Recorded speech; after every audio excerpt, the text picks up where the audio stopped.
It's a Saturday morning in winter of 2020. I'm 12 years old and my mate and I had organised this day in advance. We agreed that we both wanted new shoes, but we didn't have enough money to go and buy them brand new.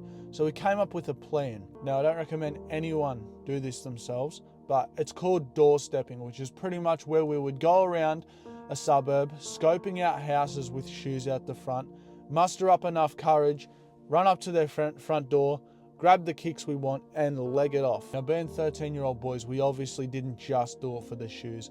We loved the adrenaline rush, the dopamine we would get, because we felt rebellious. We knew it was wrong. I've done this a couple of times in the past without ever being caught, because my strategy was pretty much go up to the front door, grab the kicks and then run like the wind. But this day, I wasn't so lucky. So we head out that morning, and after half an hour, maybe an hour of not much luck, we finally come across a house with some shoes out the front that have caught my eye. They were a fresh set, they were almost brand new.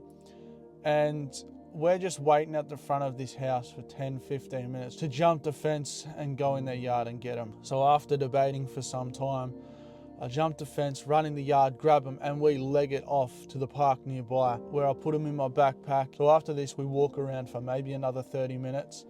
Then we finally decide we're going to head back to my mate's house because we're just not seeing much luck. Now, as we're walking back, we're literally right around the corner from his house. There's a set of shoes that catches my eye. Now, before I tell you what happened here, let me just point out how stupid it was, not only to do this, but to do it right around the corner from where my mate lived. So we're just standing at the front of this bloke's house for around 5 minutes this time, but I finally decide I'm going to go up. I'm walking up the path casually as if I'm about to knock on their door, and my heart is just pounding, like beating out of my chest, bro.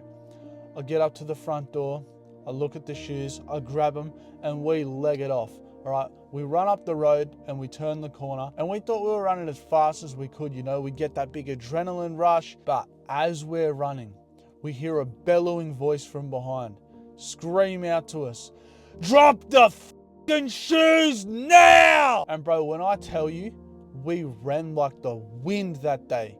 That would be an understatement. I had never run this fast in my life up until that point, bro. We literally were running like our lives depended on it, because my mate and I were always on the same page. He knew I wasn't going to drop him, and so we both sped up. All right, but we get around 300 meters up the road, and as my mate and I are gasping for air, we figured out that this bloke is off our tails. He just couldn't keep up with us.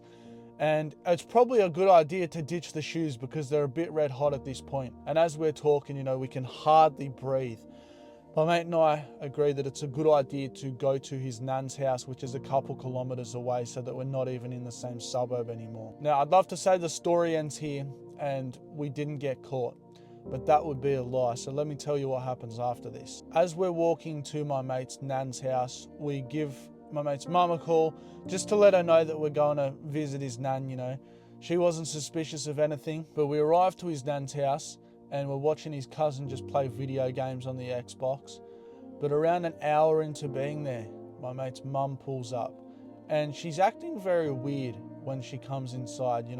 She's talking to us differently, and she ends up picking up my bag. Now, my mate is messaging me on Snapchat as she's doing this, and he says to me, "She knows." And I say to him, "No, she doesn't, bro. You're being paranoid. How could she possibly know? There's no way." That was obviously just me being a dumbass, because turns out she did know. Right, so she opens up the bag and she does find a set of shoes, but it's not the ones that she was looking for. Now, you may be wondering, how did she even know that we'd done this? Well, it turns out 10 minutes after we doorstepped these kicks, someone had put on like the neighborhood watch of that suburb, that two young boys had just been seen nicking stuff off of someone's front porch. So I guess she just knew it was us. We matched the description. So we managed to fabricate this story about how we were with this kid who we went to school with, who was known to be a derelict, and that it was him, and we were just with him and we told him not to, all that sort of thing. And she believes it. We were off the hook. And that night, we pretty much just played Minecraft all night. We didn't get in trouble or anything. But bro, the main takeaway here is think before you make these stupid decisions, because God knows I made countless of them when I was younger. There were many that followed this. As a youngin', you need to realize that you're not bulletproof and you're not above the law. Shit like this can easily get you arrested, bro. Like, I guarantee if we were caught, we would have got a youth caution. And I know that because I literally ended up getting one the very next year for something that didn't seem major at the time, but was. Brother, take my word when I say none of this stuff is worth it, although it may seem like it at the time. I continued down this path, and I'm sure many of you know where that landed me. I wasted my teen years just being a derelict. I wish that I had realized right then and there that I was on the wrong path. So don't let yourself make the same mistake. Hit that sub button to stay on the right side of YouTube and stay out of trouble. Feel free to comment down below if you've got an experience similar to this. With all that said, stay grinding, bro.